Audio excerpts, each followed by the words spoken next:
To this day. To this day. To this day. To this day. To this day.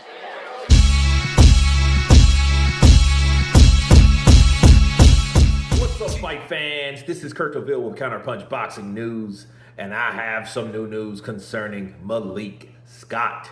Deontay Wilder, get this. Malik Scott has responded to Wilder's latest performance. The former trainer of Deontay Wilder had this to say. He said, a couple more like this or like that, he'll be fine. You serious, bro? He said it was his first fight back since his return. I thought he used his jab pretty well, but his timing was a little off. My favorite shot from the fight was a good left hook to the liver, and I'm sure he and JD's have been working on that. They're really focused on that liver shot. He said as long as he can continue to listen to Don House and JD's and take a couple more fights like that, I think he will be all right. And let me counterpunch. First of all, I got to say this about Malik Scott. Shout out to Malik Scott and Deontay Wilder both. And I'm going to tell you why. Because normally when a fighter and trainer that's been together for a minute decide to part ways, it's always on a negative departure. It's always like, hey, I don't really have anything to say, good or anything at all, towards the fighter that I used to train. You know what I mean? Because they fall out. A lot of times these guys fall out and they fall out bad. It's like almost like the closer they are, the harder they fall out.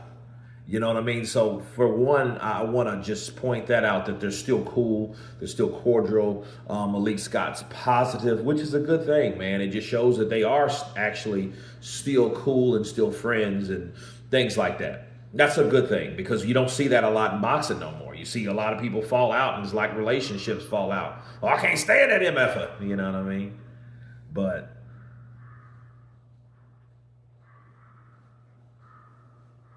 okay. But anyway, now a couple more fights, he will be all right. All right. Now, I'll say this. He didn't say he'll be great.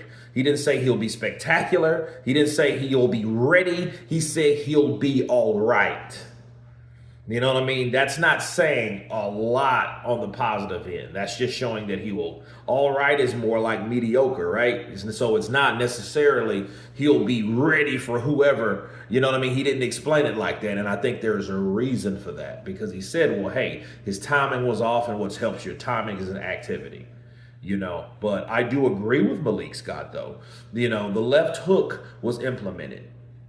Okay, and he looked good, or he looked a lot better, not good, but a lot better throwing and landing the left hook, using the left hook like you're supposed to, like he should have done a long time ago. And it makes you wonder, what the hell did Don House do that Malik Scott and JD's and all these other guys couldn't do? Because Wilder threw left hooks as though he was, I don't know.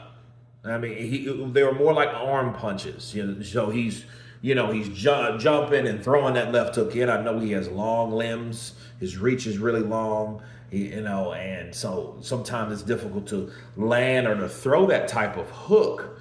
You know, that shot with that with that length, with that distance. You know, you have to have the perfect distance on that left hook for it to land the way it's supposed to land. But that's all, physicalities and things of that nature. But another thing I want to point out is he said, as long as he continues to listen to Don House and JD's and take a couple more fights, I think he'll be all right. Think about what he said, though. He said, as long as he listens or continues to listen, he'll be all right. What Malik Scott was saying is, based on his own defense of his own training prowess of Wilder, Wilder didn't listen. And he kind of made that clear in interviews where after he got stopped by Zhang and everybody was blaming Malik Scott and everybody should, everybody loves to blame the trainer, when the fighter indeed's in there fighting, right? So it was one of those situations and Malik Scott was like, well, listen, we went over that so many times about Zhang's two. When I say Zhang's two, his right hook, he's a southpaw, so that 1, 2, okay? And he's like, we went over it again and again and again, and Wilder dropped his damn hand. He dropped his left hand, he got caught with that shot, and the rest is history, okay?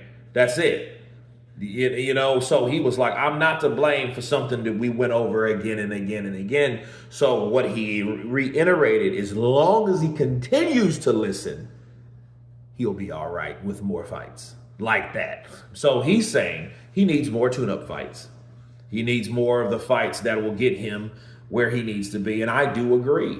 Like I told you guys on my breakdown, Wilder needs to fight more. He needs to fight. And the irony of it is he was notorious for fighting cherry picks or tune-ups. But that's exactly what he needs now. He needs to get that confidence back. He needs to. If you've knocked out 20 bums, you still knocked out 20 people. Live bodies. How live? Enough to have your heart beating and air in your lungs. You know what I mean? But that's Malik Scott's take on Deontay Wilder's latest performance. You guys tell me what you think of Malik Scott's take on it. Of course, please subscribe. And you guys been Counterpunch.